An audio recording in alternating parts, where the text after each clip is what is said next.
तो the question is कि क्या आपको स्टेम कोर्स लेना चाहिए या फिर नॉन स्टेम कोर्स लेना चाहिए, and what are the differences there अगर आप मास्टर्स के पर्सपेक्टिव से देख रहे हो यूएस के स्पेसिफिक। मेरे लिए ऐसा था कि मुझे ज़्यादा आइडिया नहीं था सबसे पहले तो मास्टर्स में क्या करना है। मुझे दिमाग में ऐसा था कि मैं एमबीए कर सकता हूँ, क्योंकि मैंने एमबीए की कॉलेज के लिए क्या बोलते हैं एग्ज़ाम्स भी दी थी, मैंने कैट जीमैट भी दिया हुआ है, तो वही सारे बेसिक आइडियाज़ थे एमबीए करना है वगैरह वगैरह। तो जब मैंने श्री से बात की कि यार Shri what do you think, तो उसे भी ज़्यादा आइडिया था नहीं टेक्निकली। वो अपना मास्टर्स कर रही थी उसी फील्ड में, मतलब कंप्यूटर साइंस में वो मास्टर्स कर रही है, और मैं पेट्रोलियम में मास्टर्स नहीं करना चाहता था क्योंकि टेक्निकली मुझे इतना पसंद नहीं आई थी वो फील्ड। तो फिर मैंने एमबीए के लिए सोचा। अब आप जब एमबीए करना है विद दैट थॉट यूएस में सोचते हो, तो वहाँ पे एमबीए के ऑप्शंस है, ऐसा नहीं है कि नहीं है, लेकिन that doesn't come in stem. तो मेरी एक दोस्त है, मैं उसका नाम नहीं लेना चाहूँगा, पर उन्होंने एमबीए किया हुआ है। अब जब एमबीए करते हो तो आपको जो वीज़ा मिलता है वो 3 साल का मिलता है, बेसिकली वो नॉन स्टेम में आता है।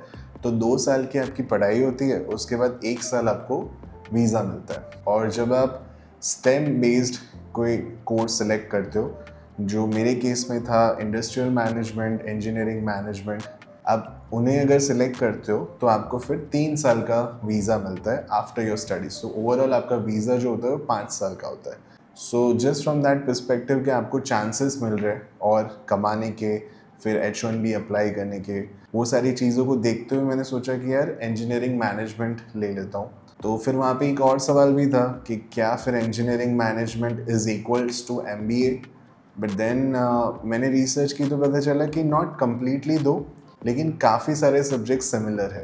तो आप उसको एक तरह से एमबीए का ही एक वर्जन मान सकते हो। तो मैं बोला यार ठीक है, फिर that makes sense. And I think जब मैंने रिसर्च की या फिर एक दो कंसल्टेंसीज में भी मैं गया था, so they asked, then I asked there, तो मुझे पता चला कि it's a very common thing. मतलब जो भी इंजीनियर्स रहते हैं ना इंडिया में ज़्यादातर, वो इंजीनियरिंग मैनेजमेंट या इंडस्ट्रियल मैनेजमेंट में से ही कोई एक ले लेते हैं। अगर वो मास्टर्स श्री की तरह नहीं कर रहे कि उसी फील्ड में नहीं कर रहे, तो वो ज़्यादातर वही ले लेते हैं। So that's a very common thing. So I thought कि ओके देन दैट्स फाइन। वो होता है ना कि एक होटल के पास बहुत सारी गाड़ियाँ खड़ी, तो आपको सडनली लगता है कि खाना अच्छा ही होगा।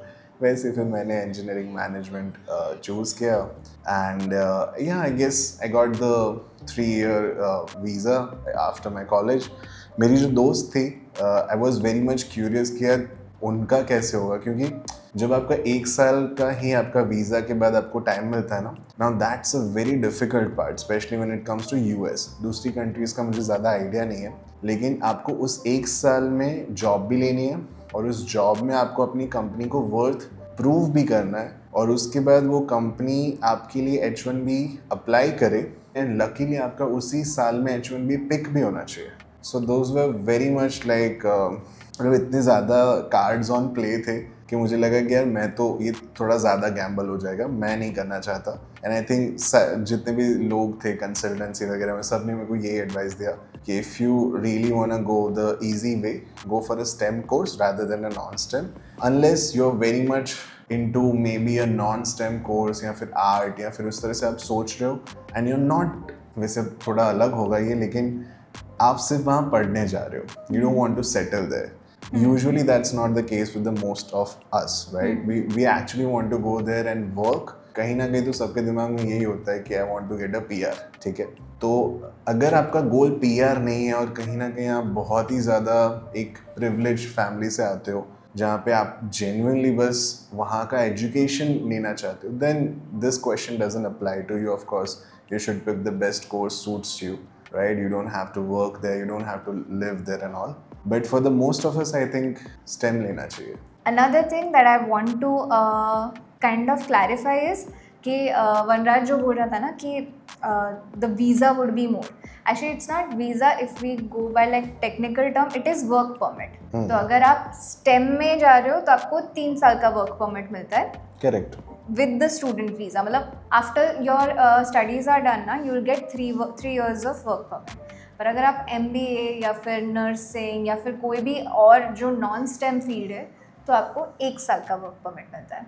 Now the basic question that you might be having, what is STEM? So the full form of STEM is science, technology, mathematics और सॉरी मैं ई भूल गई बीच में, इंजीनियरिंग. Yeah. सो इसके रिलेटेड जो भी आपका फील्ड है ना, उसमें अगर आप जाओगे then you will get 3 years of work permit. Yeah. And that's how it is. Otherwise, anything apart from this field is a non-STEM field, which is like So you MBA or can anything. basically do a ChatGPT research Yeah. and try to understand if your field comes under STEM or not, if you have any doubts. And as Shri said, yes, technically आपका जो visa होता है वो 2 साल का ही होता है. उसके बाद आपको मिलती है OPT, उसके बाद आपको मिलती है पोस्ट ओपीटी. तो ये सारी टेक्निकल टर्म्स है जिसको हम आगे वीडियो में आपको ज़रूर शेयर करेंगे, जिससे आपकी क्लैरिफिकेशन और होगी. लेकिन for a very general layman perspective अगर हम देखें तो आपको 5 साल बेसिकली मिलते हैं वहाँ पे, कंपेरेटिवली यहाँ पे 3 साल मिलते हैं. So that's the choice that you can decide on that perspective.